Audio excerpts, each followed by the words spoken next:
Hello student, I welcome you to the ODM learning, and today again we will be continuing the first chapter, that is your resources and development. This is just for a recapitulation that we have covered a definition of resources, classification of resources, resource conservation and sustainable development.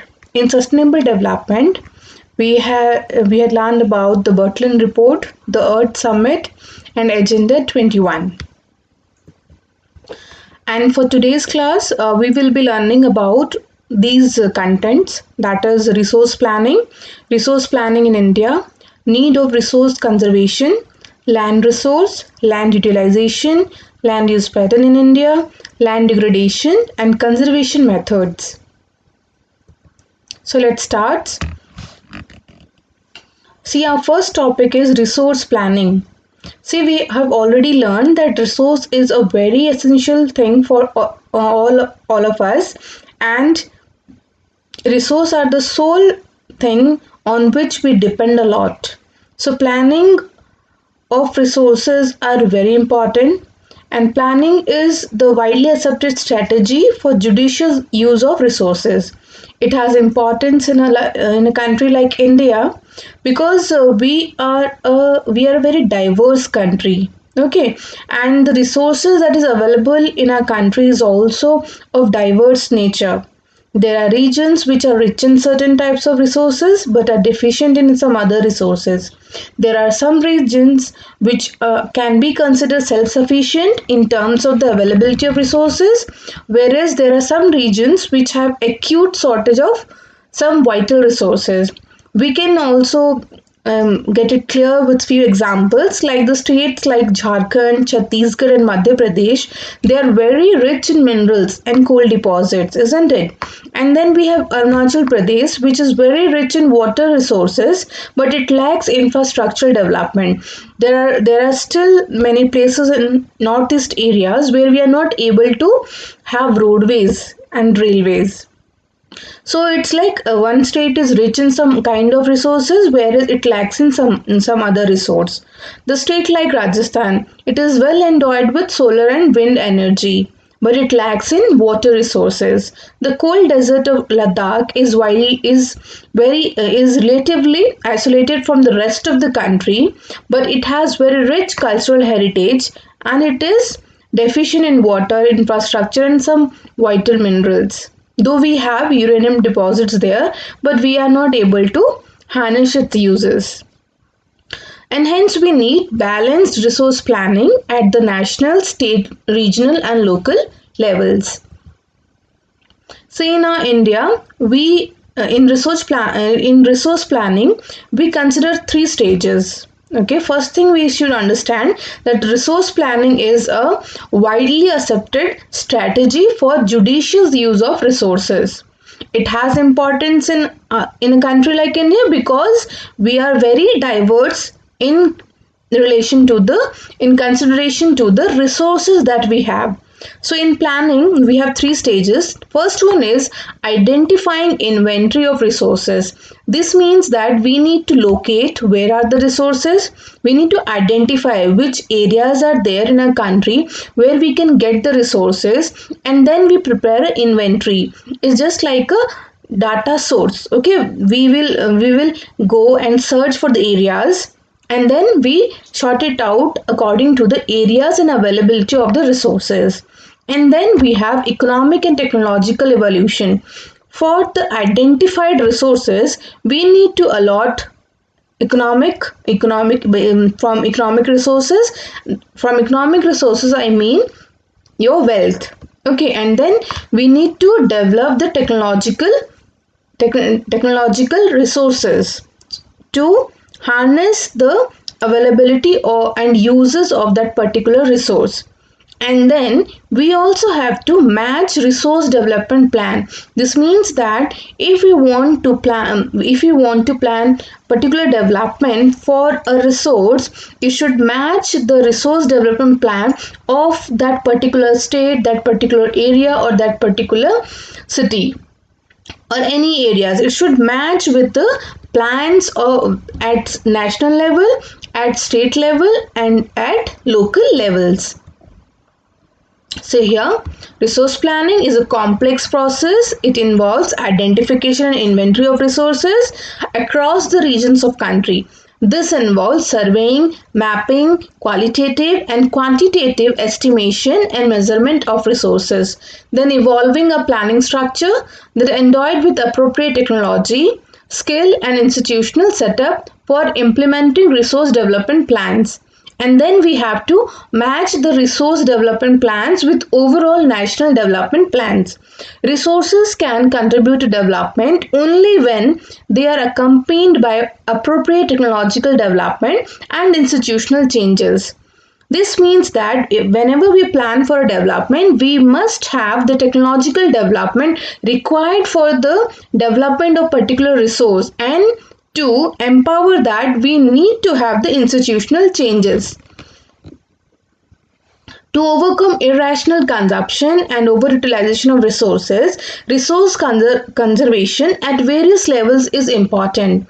It should not be like that at one point we are planning resources, where at other point we are letting others to overutilize a resource or letting them to consume irrationally.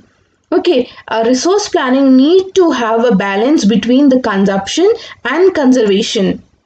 In India, development in general and resource development in particular does not only involve the availability of resources but also the technology, quality of human resource, and the historical experiences of the people.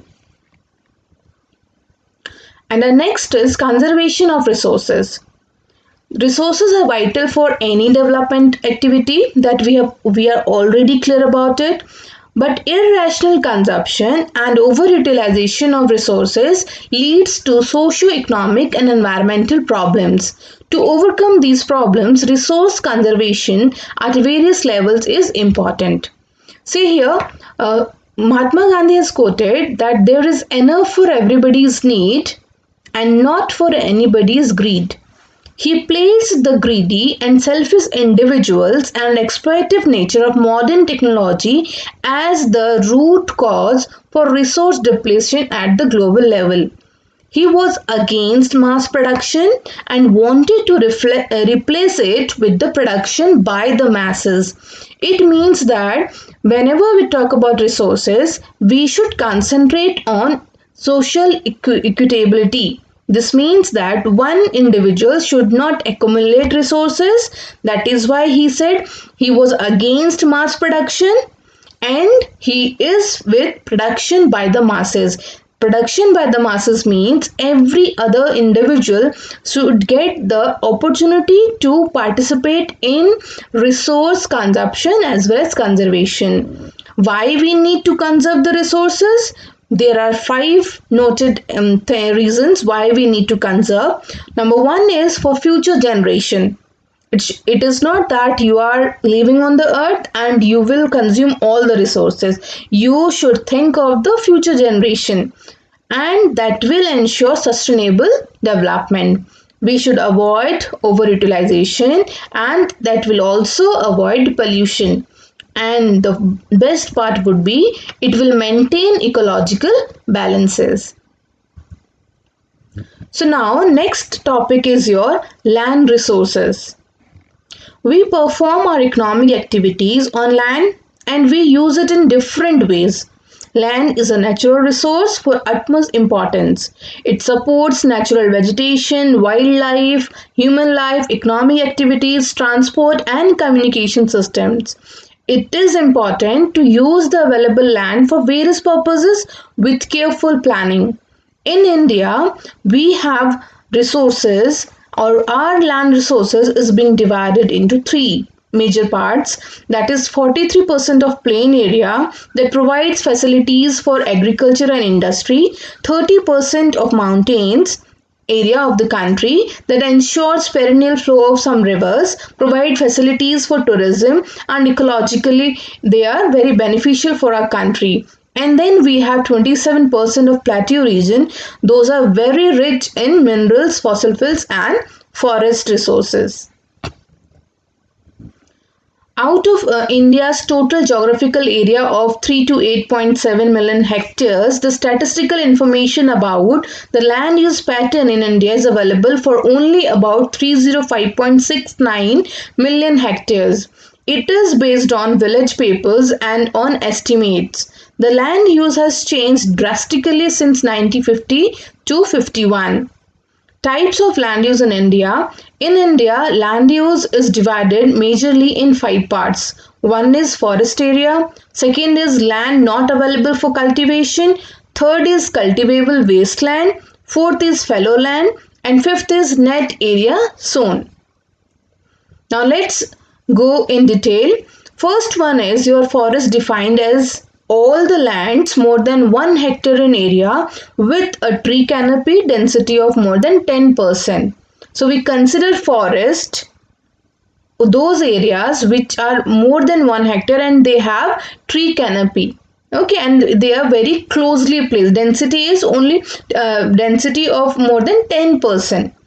And land not available for cultivation has two things: barren land, wasteland, or land put to non-agricultural uses like buildings, roads, and factories, etc. Then we have other uncultivated land, excluding the fallow land, permanent pastures and grazing land, land under miscellaneous tree, crops, groups, then cultivable wasteland that is left uncultivated for more than 5 agricultural years. And then we have fallow lands. Fallow lands has two classification, that is one current fallow that is left without cultivation for 1 or less than 1 agricultural year. And then we have other than current fallow that is left uncultivated for the past 1 to 5 agricultural years. And then we have net sown area and area sown more than once in an agricultural year. See here we have two terms, that is gross cropped area, that is GCA, that means is the total area sown once as well as more than once in a particular year. When the crop is sown on a piece of land for twice, the area is counted twice in gross cropped area, that GCA. On the other hand, we have NSA, that is net sown area, that is the area sown with crops but is counted only once.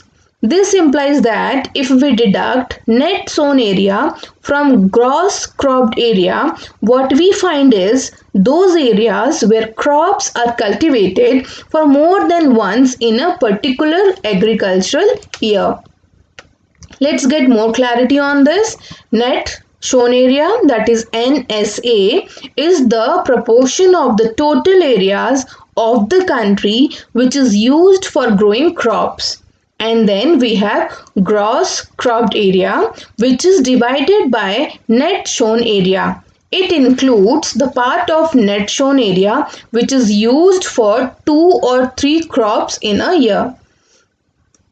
Out of the known total area of 3046 lakh hectares, the net sown area is 1411 lakh hectare.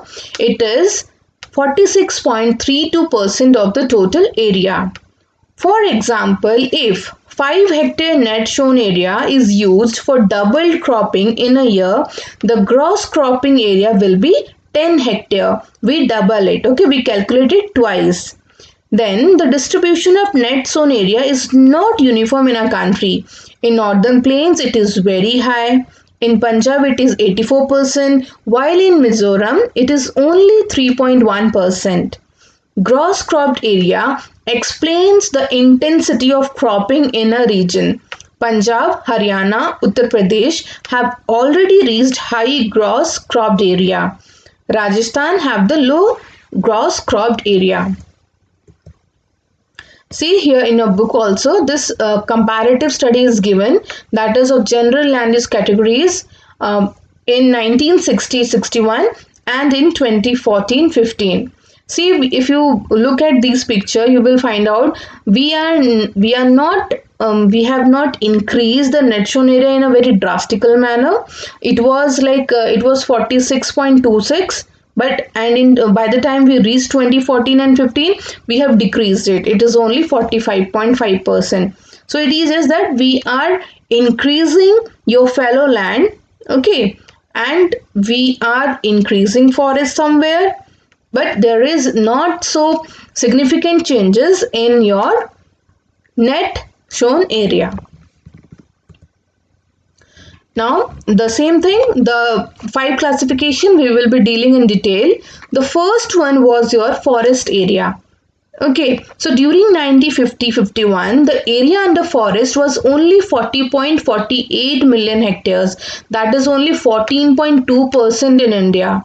But it has been increased to 80.20 million hectares, that is 24.39% by the time we reached to 2017 and 2018.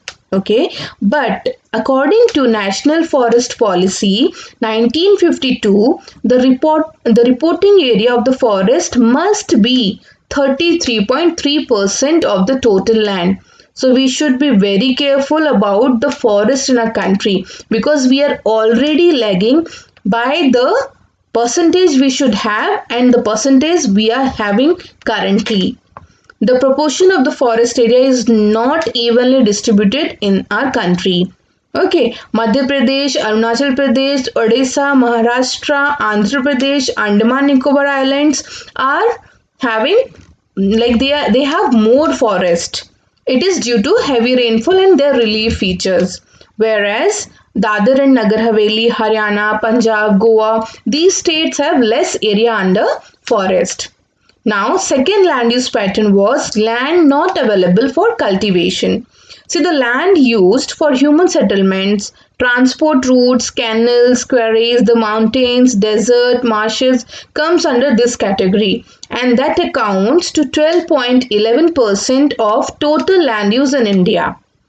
Arunachal Pradesh, Rajasthan, Gujarat, and Madhya Pradesh states are having more area under this category, whereas Dadar Nagar Haveli, Chandigarh, Andaman Nicobar, and Sikkim are having less area under this category. Next one is your third land use pattern, that is cultivable wastelands. So this includes permanent pasture and other grazing area, land under miscellaneous tree, crops, groups, and cultivable waste. This category covers about 8.6% of the country's total reporting land. The permanent pasture and other grazing is reported high in the states of Rajasthan, Himachal Pradesh, and Madhya Pradesh, but it is less in Manipur, Dadar and Nagar Haveli, Goa, and Andaman and Nicobar Islands. The land under miscellaneous tree crops and groves is found high in the states of Uttarakhand, Uttar Pradesh, Odisha, and Andhra Pradesh. On the other hand, Chandigarh, Goa, Delhi, and Puducherry reported very less area under this category. The cultivable wasteland is found more in the states of Rajasthan, Madhya Pradesh, and Maharashtra, but it is reported very less in Tripura, Manipur, Sikkim, and Punjab states. Our next one is your fallow lands. The land which is not utilized for cultivation for last 3 to 5 years is considered as fallow land. It may be cultivated in near future, but currently the land is not in used for last 3 to 5 years. It accounts for about 8.13% of the India's total land. The land under this category is reported more in the states of Rajasthan, Andhra Pradesh, and Jharkhand, and it is less in Tripura, Dadar and Nagar Haveli, Puducherry, and Andaman Nicobar Islands. Next one is our net area shown. India has a net shown area of 46.26% of the total reporting land and area. Net shown area has reached its maximum level in Haryana, Punjab, Uttar Pradesh. Himachal Pradesh, Jammu and Kashmir, Meghalaya, Nagaland, Mizoram, and Arunachal Pradesh are reporting less than 30% of net area shown. Now, our next topic is land degradation. See, human activities have not only brought about degradation of land, some human activities such as deforestation, overgrazing, mining and quarrying too have contributed significantly in land degradation.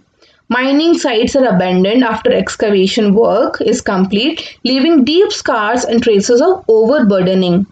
Overgrazing is one of the main reasons for land degradation.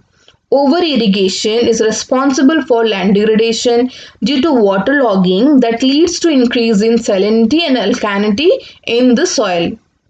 The mineral processing, like grinding of limestone for cement industry and calcite and soapstones for ceramic industry, generate huge quantity of dust in the atmosphere. And then also we have industrial effluents as waste that have become a major source of land and water pollution in many parts of the country. Now, when we know land is so much of importance for us and we are degrading it, also we also have conservation measures, okay, like afforestation and proper management of grazing, planting of shelter belts for plants, control on overgrazing, stabilization of sand dunes by growing thorny bushes are some of the methods to check land degradation. Then we should manage wasteland properly. We should control mining activities, and there should be proper discharge and disposal of industrial waste. After treatment can only reduce the land and water degradation in industrial and suburban areas.